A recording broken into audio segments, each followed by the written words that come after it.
वंदे। दोस्तों,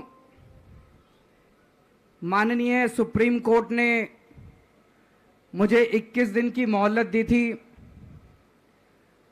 मैं तहे दिल से सुप्रीम कोर्ट का शुक्रिया अदा करना चाहता हूं, बहुत बहुत। उन्होंने चुनाव प्रचार करने के लिए मुझे ये मोहलत दी थी। 21 दिन कल पूरे हुए। अब यहां से मैं सीधा तिहाड़ जा रहा हूं। ये 21 दिन मेरे लिए बहुत विस्मरणीय है। मैंने एक भी मिनट खराब नहीं किया। रात दिन 24 घंटे देश को बचाने के लिए प्रचार किया है। केवल आम आदमी पार्टी के लिए प्रचार नहीं किया, सारी पार्टियों के लिए प्रचार किया। बंबई भी गया, भिवंडी भी गया, हरियाणा भी गया, उत्तर प्रदेश भी गया, पंजाब भी गया, जमशेदपुर भी गया। जहां मौका मिला, जहां जिसने बुलाया, उसी के लिए प्रचार करने के लिए गया, देश बचाने के लिए। मेरे सामने देश था। आम आदमी पार्टी इंपॉर्टेंट नहीं है, आम आदमी पार्टी सेकेंडरी है, पहली हमारे लिए देश है। तो मैं दिल्ली के लोगों को कहना चाहता हूं, आज आपका बेटा दोबारा जेल जा रहा है, इसलिए नहीं कि मैंने कोई भ्रष्टाचार किया है, इसलिए कि मैंने तानाशाही के खिलाफ आवाज उठाने की जरूरत की है। इस प्रचार के दौरान एक सबसे बढ़िया बात यह हुई कि सारे देश के सामने प्रधानमंत्री श्री नरेंद्र मोदी जी ने यह कबूल किया कि उनके पास मेरे खिलाफ रत्ती भर भी सबूत नहीं है।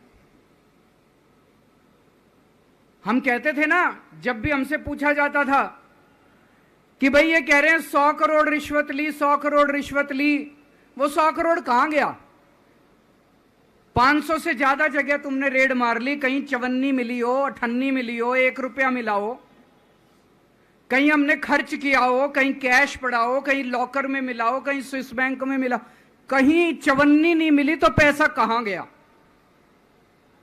तो एक टीवी चैनल के इंटरव्यू में उस टीवी वाले ने मोदी जी से पूछा कि प्रधानमंत्री जी, ये केजरीवाल चारों तरफ कहता घूम रहा है कि आपके पास उसके खिलाफ कोई सबूत नहीं है, आपके पास उसके खिलाफ कोई रिकवरी नहीं है, फिर आपने उसको गिरफ्तार कैसे कर रखा है? पता है प्रधानमंत्री जी ने क्या कहा? प्रधानमंत्री जी कहते हैं, मैं मानता हूं कि केजरीवाल के खिलाफ कोई सबूत नहीं है, मैं मानता हूं कि केजरीवाल के खिलाफ कोई रिकवरी नहीं है, क्योंकि केजरीवाल अनुभवी चोर है। चलो मान लिया मैं अनुभवी चोर हूं, तुम्हारे पास सबूत तो नहीं है, तुम्हारे पास रिकवरी तो नहीं है, तो यूं ही डाल दिया मेरे को जेल में, बिना सबूत के डाल दिया मेरे को जेल में, बिना रिकवरी के डाल दिया जेल में। देश के इतिहास में 75 साल में सबसे ज्यादा बहुमत से आई हुई सरकार है। एक बार 70 में से 67 सीट, दूसरी बार 70 में से 62 सीट, 55% से ज्यादा वोट शेयर।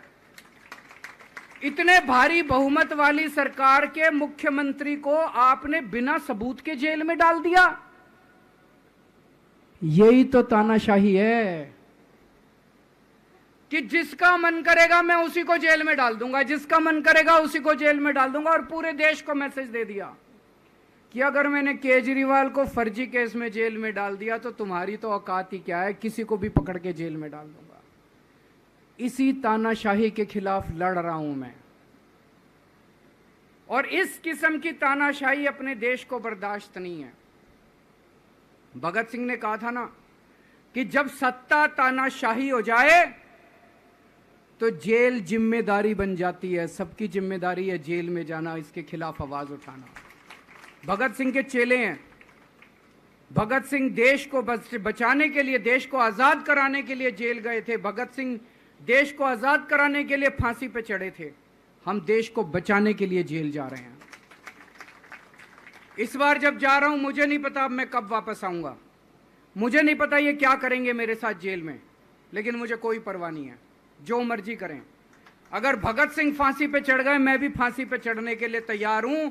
मेरे शरीर का एक एक कतरा इस देश के लिए है, मेरे शरीर के खून की एक एक बूंद इस देश के लिए है, मेरे जीवन का एक एक पल देश के लिए है।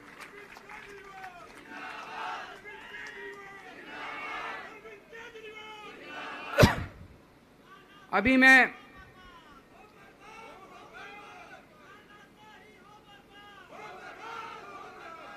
अभी राजघाट गया था सभी साथियों के साथ। महात्मा गांधी की समाधि पे हम लोगों ने श्रद्धांजलि दी। गांधी जी ने इस हमारे देश से तानाशाही का अंत किया था, वो हमारे लिए प्रेरणा स्रोत हैं। उसके बाद हम कनॉट प्लेस गए, हनुमान मंदिर, वहाँ पे हमने हनुमान जी के मंदिर में जाके हनुमान जी का आशीर्वाद लिया। 4 तारीख को भी मंगलवार है, भली करेंगे बजरंग बली, करेंगे कि नहीं करेंगे? बोल बजरंग बली की। इनका नाश करेंगे, तानाशाहों का नाश करेंगे। अपने को किसी व्यक्ति विशेष से अपनी कोई दुश्मनी नहीं है, अपनी दुश्मनी तानाशाही से है। तानाशाही बर्दाश्त नहीं है अपने को। तो 4 तारीख को भी मंगलवार है और बजरंग बली का मेरे ऊपर, पार्टी के ऊपर बहुत आशीर्वाद है, देश के ऊपर बहुत आशीर्वाद है। मैं प्रार्थना करने गया था बजरंग बली को कि हे बजरंग बली, मेरे देश को बचा लो। अभी कल एग्जिट पोल आए हैं, मेरे से लिखवा लो, सारे एग्जिट पोल फर्जी हैं, बिल्कुल फर्जी हैं।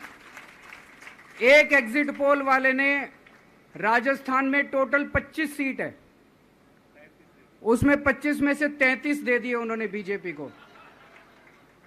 ऊपर से आया होगा भाई बीजेपी को ज्यादा देने हैं, तो उसने कहा मोदी जी क्या याद रखोगे आप भी, आपको 25 में से 33 दे दिए। तो पूरा का पूरा फर्जी है, पूरा एग्जिट पोल फर्जी है। लेकिन असली मुद्दा ये है, इनको गिनती से 3 दिन पहले फर्जी एग्जिट पोल कराने की क्या जरूरत थी, ये समझने वाली बात है।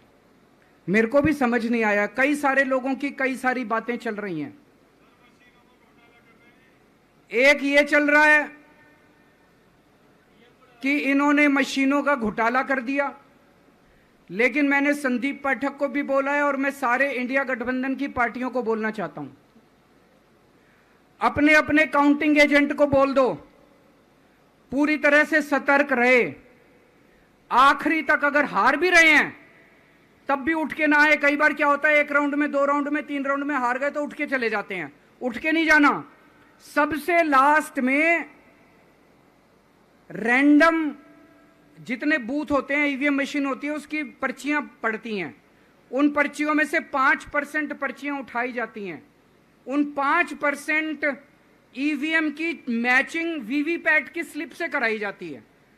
वीवीपैट पे जो स्लिप है उसकी काउंटिंग होती है, जैसे बैलेट पेपर की काउंटिंग होती थी, और उसकी काउंटिंग और ईवीएम की चेकिंग होती है दोनों की। एक भी मशीन अगर मैच ना करे तो वहां चुनाव रद्द कर दिया जाता है। तो अगर आपने ये चेकिंग कर ली वहां पे, तो इसका मतलब फिर ईवीएम का घोटाला हम बचा सकते हैं। फिर ईवीएम के घोटाला अगर कर रखा इन्होंने तो हम उसको एक्सपोज कर सकते हैं। तो सब लोगों ने लास्ट तक रुक के, आपका कैंडिडेट हार भी रहा है तब भी आखिरी तक रुक के आपको ये ईवीएम की चेकिंग करा के आनी है, ईवीएम और वीवीपैट की मैचिंग करा के आनी है। एक थ्योरी ये चल रही है कि इन्होंने इतना ज्यादा सीटें इसलिए दिखाई क्योंकि इनके लोगों ने शेयर मार्केट में इन्वेस्ट कर रखा है, और कल जब शेयर मार्केट खुले तो बम्पर होगा, तो ये अपने शेयर बेच बाच के खुद तो निकल लेंगे। बाकी एक थ्योरी ये चल रही है कि अफसरशाही पे दबाव डालने के लिए अगले 3 दिन में अफसरों से उल्टे सीधे काम कराने के लिए एक माहौल बना दिया गया। भाई आ तो हम ही रहे हैं, तो हमारी बात मानो, उल्टे सीधे काम करो, काउंटिंग में गड़बड़ कराएंगे, सब कुछ करेंगे। लेकिन फिर से मैं कह रहा हूं, अपने को, अपने काउंटिंग एजेंट, एआरओ, सब आरओ, सब लोगों को अपने को ट्रेन करके भेजना है और अपने को चौकन्ना रहना है। बाद में हम कहते रहे इन्होंने ये कर दिया, उसका कोई फायदा नहीं होगा, अभी अपने को चौकन्ना रहना है। एक थ्योरी ये चल रही है कि अगर इन्होंने कल ही कम सीट दिखा दी होती एग्जिट पोल वालों ने, तो हो सकता है कि इन दोनों के खिलाफ आरएसएस में और बीजेपी में कल ही बगावत शुरू हो जाती, 4 तारीख तक इंतजार ही नहीं होता, हो सकता है। तो कई सारी थ्योरी चल रही हैं, लेकिन अपने को सतर्क रहना है, चौकन्ना रहना है। मेरा अपना मानना है कि 4 तारीख को इनकी सरकार नहीं बन रही है। ये एग्जिट पोल से घबराने की जरूरत ही नहीं है, माइंड गेम है इनका, माइंड गेम खेल रहे हैं। आपको डिस्करेज करने के लिए, डिप्रेशन में डालने के लिए बिल्कुल नहीं जाना। आप उससे जाओ कि आप जीत रहे हो, आप अपने उस कॉन्फिडेंस से जाओ कि आप जीत रहे हो, और आखिरी तक आपको बैठे रहना है, किसी भी हालत में बैठे रहना है आपको। हमें हर एक को लड़ना पड़ेगा। ये चुनाव किसी पार्टी का या किसी नेता विशेष का नहीं है, ये चुनाव इस देश को बचाने के लिए है, इस देश में जनतंत्र को बचाने के लिए है। जिसके लिए भगत सिंह, गांधी जी सब लोग लड़े थे, वही माहौल आज है। जिस तरह से हमने अंग्रेजों को हटाया था, आज इस सत्ता को अपने को हटाना है।